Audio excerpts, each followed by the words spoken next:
the benefits, advantages, and disadvantages of franchising. Franchising is basically the franchisor being an enabler to the franchisee. They would provide a strategy, a rollout plan, and leadership, enabling a franchisee who has a vision and can manage, provide customer service, and operate franchisee outlets. Franchising provides benefits for the seller and the buyer.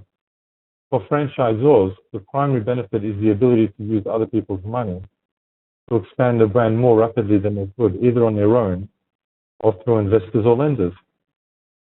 The initial franchise fee and ongoing royalties they collect allow franchises to build their brand without really having to sacrifice control to outsiders or the pressure of repaying back loans.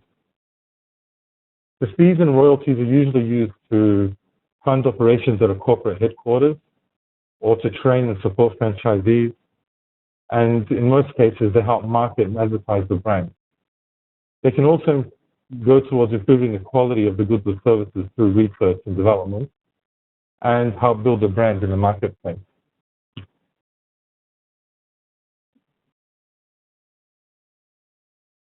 For franchisees, benefits include a higher chance of success than if they just opened up their own proprietorship.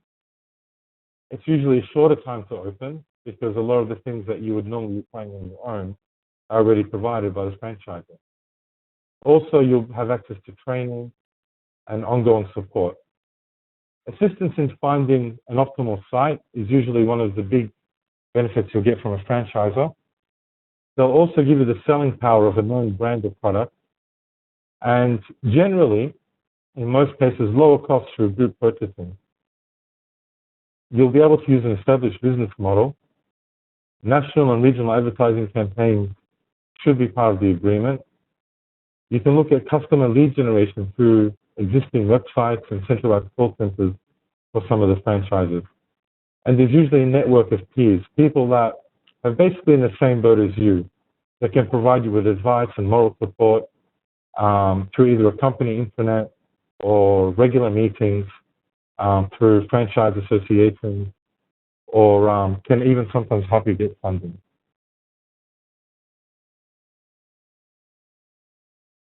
Potential downsides, though, for franchisees include a lack of independence, right? So all the way from the goods and services that you're going to sell to the color of the paint you're going to put on your walls. There are usually mandatory company-wide promotions that might not actually work in your city or your market. Price cuts or new products or services might not actually be things that you're after, but you need to further align with the rest of the franchise. So all these things do cost money to implement.